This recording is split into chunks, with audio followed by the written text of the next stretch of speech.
Okay, so welcome everybody to this evening's meeting. As I've said, it is being recorded, and we are extremely lucky to have Fida with us from Palestine. Obviously, we can't ignore what's happening in Palestine at the moment, and Fida will weave into her presentation on her book, Stranger in My Own Land, which is a really important book. There is a link in the chat to the book, but I will repost that link as we go through so that people can access that link so they know how to order the book as Fida speaks. So what we'll do is Fida will speak for half an hour or so, and after that, we'll open it up to questions. There's also a couple of announcements that we want to make about some activities that are coming up, which we'll do when Fida's finished speaking.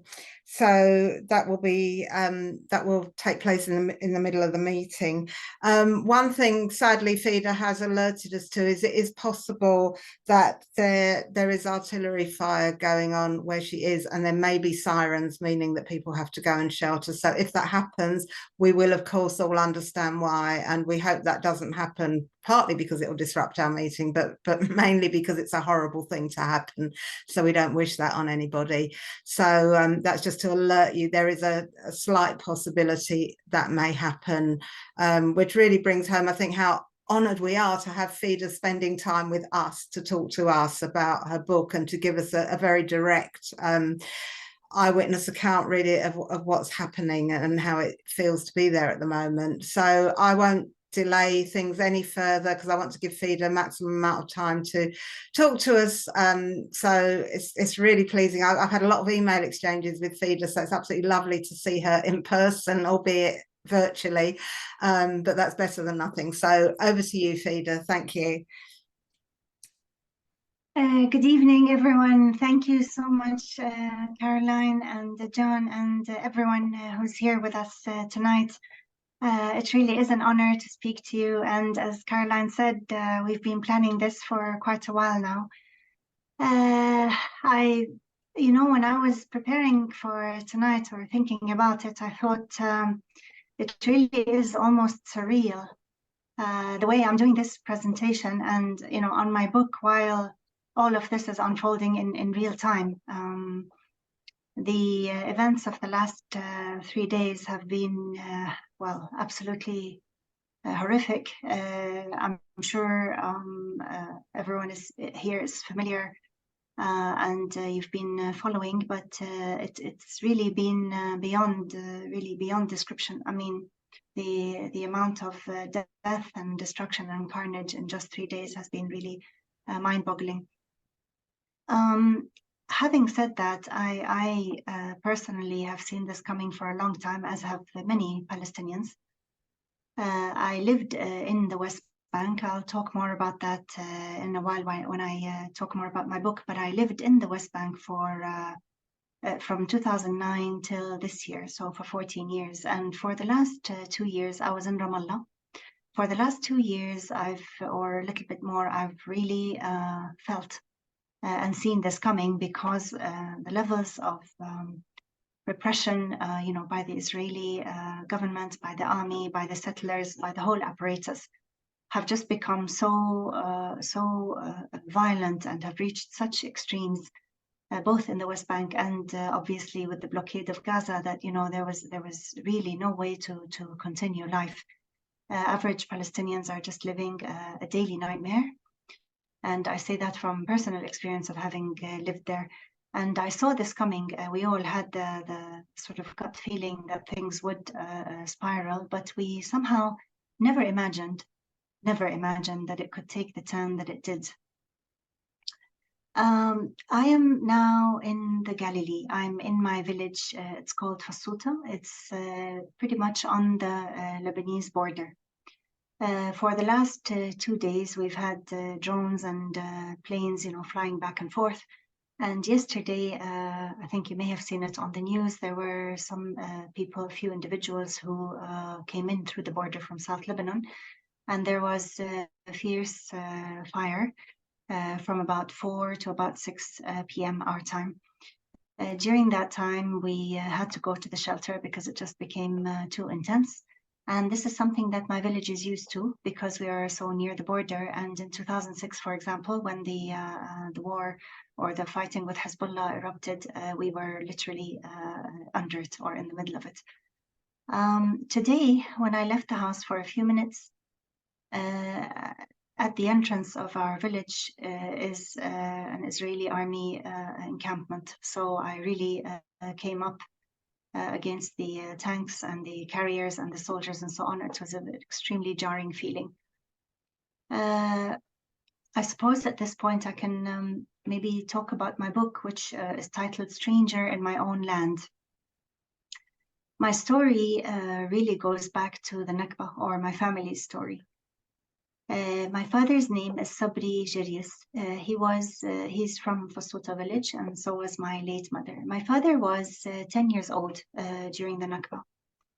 And he saw people from neighboring villages being expelled across the border into Lebanon. And even as a child, he remembers being, shocked at what was happening and not really understanding. He went on to finish his studies in the village, and then in high school in Nazareth, and then went to the Hebrew University. He was one of very few Palestinians at the time who were left in Palestine to pursue university studies, and he graduated in law. He then was working with Hanna Nakara, who was the only Palestinian lawyer left in what became Israel after the Nakba. He was known as the land lawyer. Most of the cases they worked on involved the seizure of land by the new Israeli state, and they tried to stop this and to help the Palestinian landowners and peasants whose lands were being seized. At the same time, while in university, my father was very politically active, and he was one of the leaders of Al-Ard. Al-Ard means the land, and it was the first Palestinian movement really to emerge in Israel after the Nakba.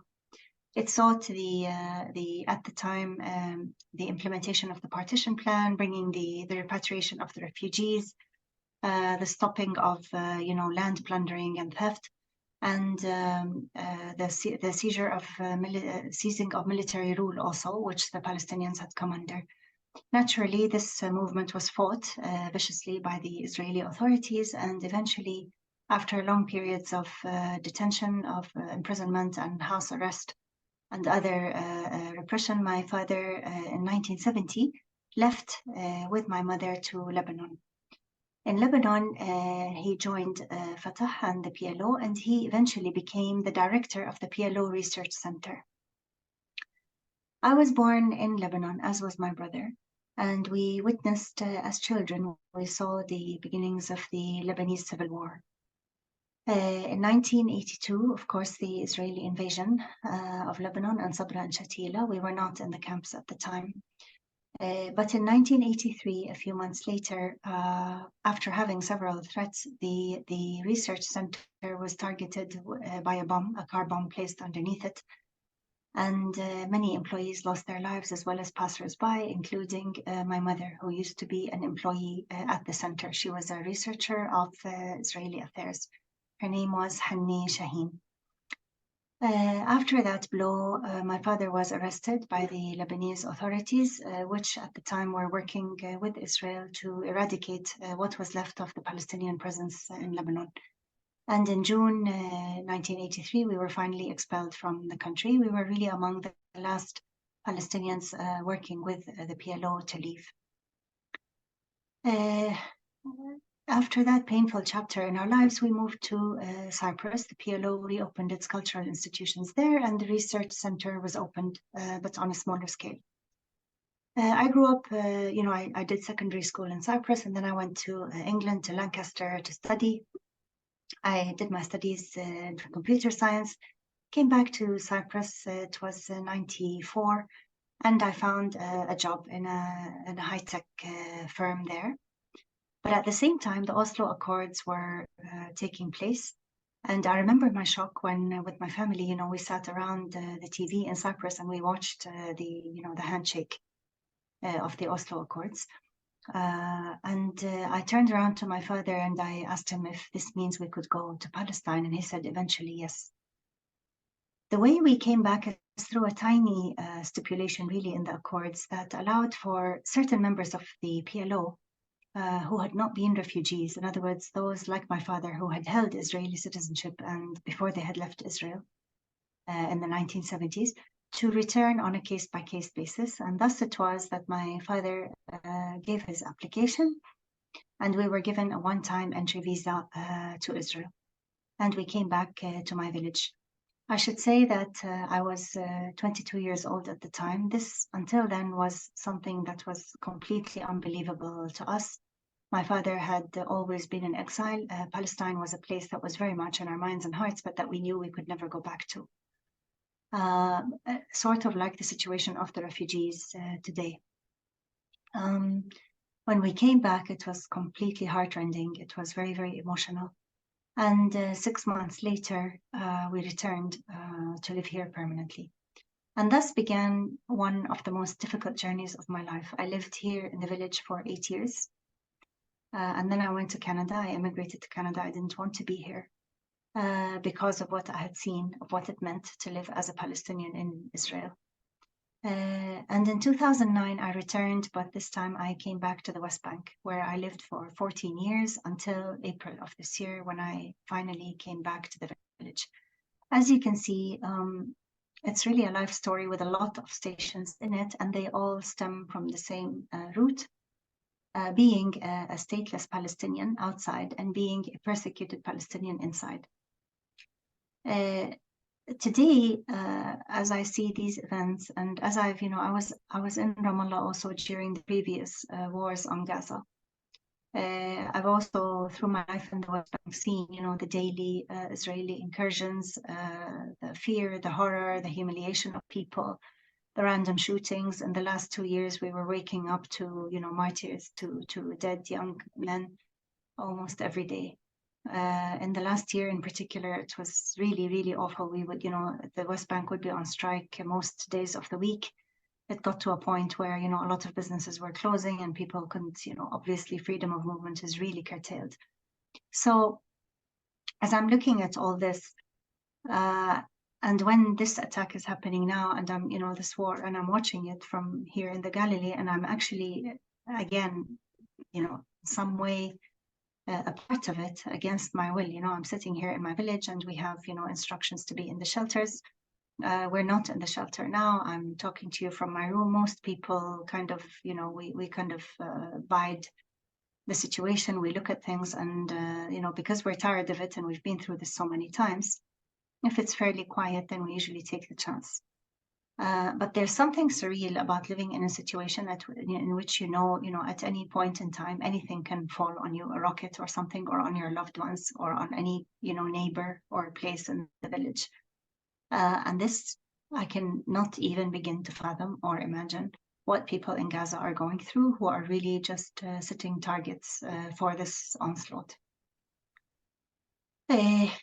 Today, after all of this journey, and as I look at this, I'm really filled with a deep pain, as is every Palestinian, because these rounds are not ending, because the world and the international community deals in these double standards. We've heard over the last few days, as I'm sure you have, unequivocal Western support for Israel, horror at what is happening to Israelis, and not a word about the Palestinian victims.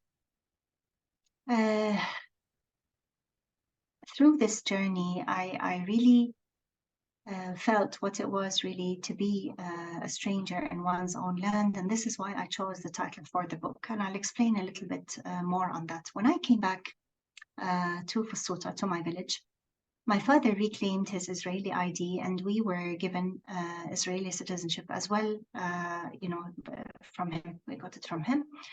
And we were able to, quote unquote, start our lives in this country. What that meant for me was growing up as a Palestinian in Beirut, losing my mother to the Israeli onslaught, growing up the rest of the time in Cyprus, always being stateless, always knowing that, Israel had committed all these horrors and that all our life situation was due to this state. Suddenly to find myself a citizen of the state, having to learn Hebrew and having to work in Israeli companies. And that was the beginning of what I called, a term that I coined called social schizophrenia, because that's how it felt. Trying to integrate. Often I was the only Palestinian in the companies I worked with because I happened to have very good English, and that's the only reason they hired me. But it was extremely lonely, especially, for example, I was working in Carmiel in the north at the time of the Second Intifada, and the comments I heard were absolutely awful, from my Israeli colleagues, most of which in that particular company were new immigrants, who had come to realize the dream of living in the Jewish state and had no idea how the state really had come about. Until today, I'm shocked at the level of either ignorance or denial that most Israelis have. I have tried repeatedly over and over to talk to people, to individuals and to groups, and to do book presentations. And I was involved with Breaking the Silence, an Israeli organization here made up of former IDF soldiers who document what they did in the West Bank, and their motto, their aim, of course, is to end occupation. They published a book in 2017 called Kingdom of Olives and Ash. I took part in an essay in that book, and I was helping them promote it. I was stunned over and over by the level of ignorance that most Israelis display towards the Palestinians, towards our cause, our suffering, towards really how little many of them know. And now in this latest war, we see it again. The messages of hate, of vengeance, of just pure revenge. My friends in the West Bank now tell me that the settler rampage has really intensified, driven by revenge and so on. The settler attacks had been very, very bad in the West Bank already in the last 2 years and up until April when I left. So now I can't even imagine how bad things are. But my friends in the West Bank, most of them are telling me they're pretty much homebound as well. So, stranger in my own land, to go back to that, inside my own village that I had really exercised my right of return to, I was made to feel like a stranger every day because of the discrimination against Palestinians, because of what we face in trying to do every single normal thing that you would do in your life, from education to work, to starting a business, to having a home. All these things we actually have to fight for. All these things, you will find some law or some stipulation that's made to make our lives harder. The fact that we are nervous, speaking Arabic in public, the fact that this has taken years and years and years to acquire basic rights, only to be hit by things like the nation state law and other, terrible laws along the way. When I went to the West Bank, it was a strange situation because it was a case of running away from Israel, but essentially I was voluntarily putting myself under military occupation. So, and the even more bizarre part was that over there I found thousands of Palestinians like me who hold Israeli citizenship and are residents of Israel, but had chosen to leave to the West Bank because they were essentially running away. The West Bank, my choice to move there was probably to be closer to my culture in the sense of my identity, not to be afraid of speaking about Palestine and of writing and thinking and speaking what I felt. But at the same time, I for the first time in my life, I experienced what it meant to live under occupation. I could move in and out of the West Bank at will.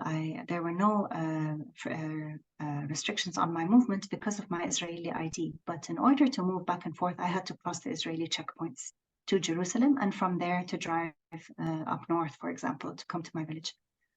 The experience of crossing the checkpoints became so bad that eventually, in my last years in Ramallah, I became more or less a voluntary prisoner in the town because I didn't want to deal with the Israeli soldiers at the checkpoint and with having the horror of crossing every time and knowing that at any moment in time, all hell could break loose and I could be stuck in the concrete barriers leading up to the checkpoint with no way to turn back. Other facets of the occupation was what really horrified me. Looking at other Palestinians there, at the very, very low levels of quality of life, of education, employment, healthcare, it was lacking in everything, and they were surrounded by the separation wall, and they were really engulfed in these Bantustans, and even a trip from Ramallah to Hebron or from Ramallah to Nablus at times was purely impossible, and at best would take several hours because of the checkpoint along the way. Being an Israeli citizen while living in the West Bank and having, the privilege, I should say, to move back and forth at will often made me have this curious sensation of being ashamed somehow, like I had, some privilege. And it's true that many Palestinians who were there would repeatedly ask me, why are you here? They couldn't understand. But again, a stranger in my own land, that theme stayed with me because, you realize after years and years of this, that really as a Palestinian, you are targeted wherever you are in this country. Israel has serious issues with the Palestinian minority. Well, today, a fifth of the population inside it. And obviously, it fights those in the West Bank and Gaza. And, with this recent government and with the settlement, the brutal settlements project, and the colonial policies they have, and everything, the Palestinians in the West Bank and Gaza are now the number one enemy. But essentially, it's the same concept that underlies all its treatment of us wherever we are. It's just that, it has different flavors, sorry to use the term, for dealing with us wherever we happen to be. I wrote this book after about 10 years of work. I wrote it based on extensive interviews with my family, as well as, a lot of desk research. And what I did through this book was really to try and narrate the story of Palestine through the story of our family history. So I was weaving back and forth between the two. I ended the book in 2022. And I ended it with the assassination of Shireen Abu Akleh, who had been my colleague in Al Jazeera. I worked with Al Jazeera for a time. I ended it there. And yet, as I ended the book, I understood that, this was a work in progress, that it hadn't really ended, that I was really only capturing a snapshot of time, and that this catastrophe that Palestinians face is sadly very, very far from over. I did not anticipate that barely a year later, something would erupt on this scale. However, I knew, as I said at the beginning, I knew and I felt all along that things were simply not sustainable, that it was like a massive pressure cooker that was waiting to explode. And today, here we are. So in a sense, now I feel even more that, the messages in my book really have not, they remain and they are ongoing. My friends, for example, told me during the time of writing that with all the trauma I have, seen in my life, they said that, writing this book will probably offer some kind of catharsis or some kind of closure. Essentially, it did not, because I'm writing about a living tragedy that is ongoing. For the last 3 days, on the personal level, I mean, it's been, very, very, very, very hard to watch all that's going on. Myself and the entire village, and probably every Palestinian out there, is glued to the news. I've had messages from my friends from all over the world. Everybody is glued into these, horrific events that show no sign of abating. And I wish I had, something more hopeful to say today, but perhaps all I can say is that, the over and over, the Palestinian people are, giving a message to the world that they deserve to live, in human dignity, just like everybody else. And that they deserve some kind of self-determination. They deserve, all the things that we've been saying for decades, really. And we are now at this point. So thank you again for listening, and I do hope you managed to get the book and to read it, and thank you for being with us today.